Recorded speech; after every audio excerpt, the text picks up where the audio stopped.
Assalamualaikum warahmatullahi wabarakatuh. Pada pertemuan kali ini, kita akan membahas mengenai perencanaan dan evaluasi pengembangan masyarakat. Yang pertama, saya mengutip dari artikel yang ditulis oleh Zaki Mubarak yang berjudul Evaluasi Pemberdayaan Masyarakat ditinjau dari proses pengembangan kapasitas pada kegiatan PNPM Mandiri Perkotaan di Desa Sastrodirjan, Kabupaten Pekalongan. Evaluasi pemberdayaan menurut UNDP 2002 mendefinisikan evaluasi sebagai kegiatan selektif yang mencoba mengkaji perkembangan dan pencapaian suatu hasil secara sistematis dan objektif. Dalam sebuah program, evaluasi tidak hanya dilakukan satu kali, namun penelitian dilakukan berulang dan dilaksanakan berdasarkan lingkup dan kedalaman yang beda. Pada beberapa tahapan waktu untuk menilai pencapaian pengetahuan dan pembelajaran dalam upaya pencapaian hasil. Evaluasi pemberdayaan didefinisikan sebagai pendekatan evaluasi yang mengarah pada upaya meningkatkan kemungkinan pencapaian keberhasilan program pemberdayaan yang lebih baik. Prinsip evaluasi pemberdayaan dan pengembangan kapasitas. Konsep evaluasi pemberdayaan yang dikemukakan Waterman dan Wondersam lebih mengarah pada evaluasi faktor-faktor eksplisit daripada yang bersifat implisit. Waterman menyampaikan 10 prinsip-prinsip dalam evaluasi pemberdayaan, yaitu 1. Peningkatan, 2. Kepemimpinan komunitas, 3. Inklusi, 4. Partisipasi demokrasi, 5.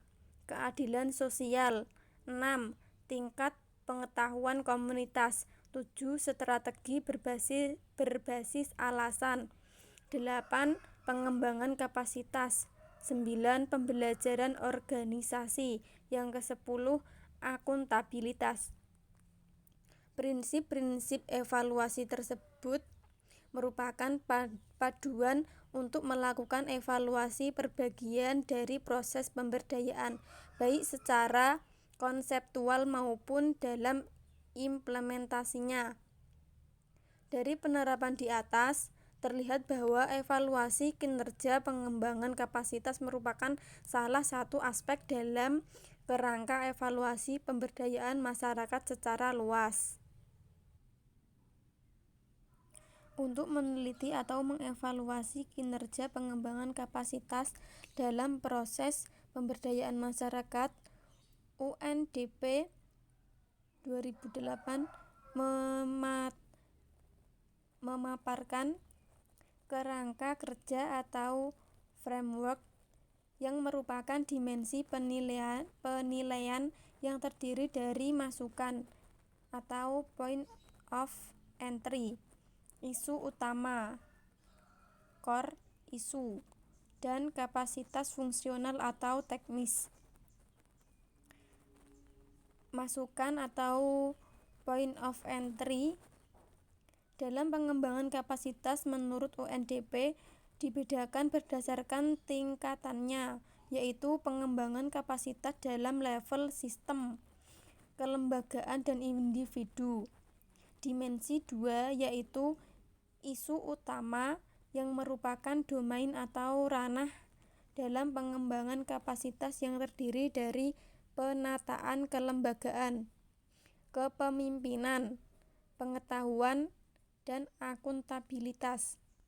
4 ranah dalam pengembangan kapasitas tersebut merupakan acuan, tetapi bisa dikembangkan lebih lanjut dan disesuaikan berdasarkan kebutuhan dan situasi yang dihadapi. Dimensi ketiga dalam framework mengembangkan kapasitas yaitu kapasitas fungsional atau teknis.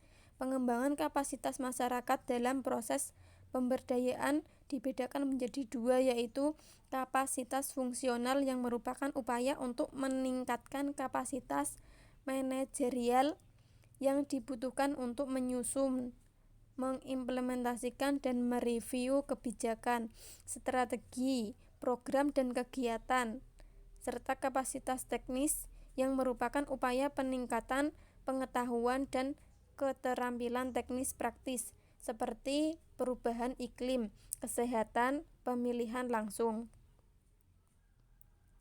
Kerangka kerja atau framework dalam evaluasi pengembangan kapasitas tersebut dapat kita gunakan sebagai acuan dalam mengevaluasi capaian kegiatan pengembangan kapasitas masyarakat dengan melihat dari sisi outcome atau hasil perubahan sikap dan cara pandang masyarakat mengenai suatu hal dalam komunitasnya, dari kondisi sebelum mendapatkan program pengembangan kapasitas dan kondisi setelah mendapatkan program tersebut.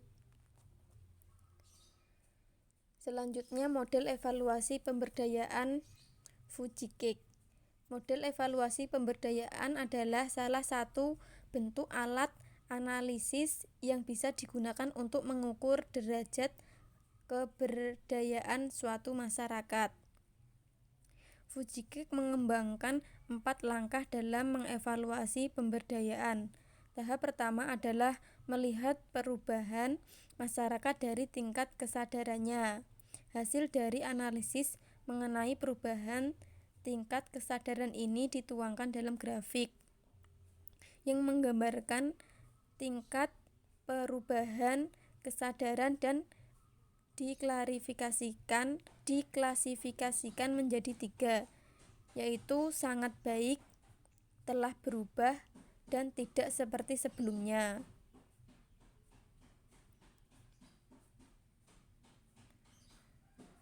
Tahapan kedua dalam evaluasi pemberdayaan yang dikembangkan Fujikik adalah menilai tanggapan masyarakat dan praktik pemberdayaan yang berdasarkan pada penilaian terhadap 12 indikator yang merupakan subprojek dari proses pemberdayaan itu sendiri.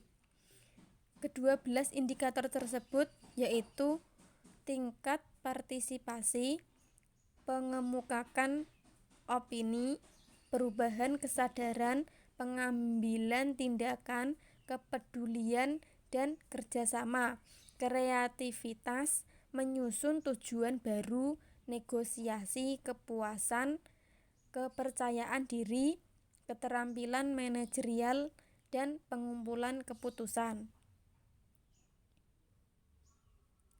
Tahapan ketiga adalah pengelompokan dan menghubungkan antara indikator yang telah dianalisis pada model 2 pada tahap sebelumnya. Hasil analisis pada tahap ini adalah grafik keterkaitan antara elemen dan dalam pemberdayaan, yaitu ekonomi, sosial dan budaya, mobilitas, dan kesadaran.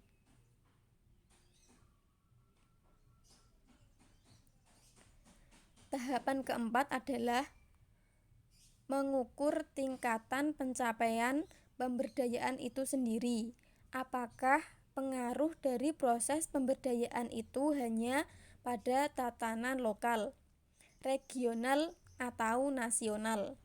Fujikik menggolongkan tingkatan pemberdayaan menjadi 3, yaitu mikro level atau desa, meso level atau kota atau wilayah, dan makro level nasional. Hasil dari analisis ini digambarkan dalam grafik tingkatan pemberdayaan. Makro level, kebijakan atau sistem. Meso level, hubungan dengan pemerintah, daerah, kota atau organisasi lain. Mikro atau local level, lingkup desa atau lingkungan.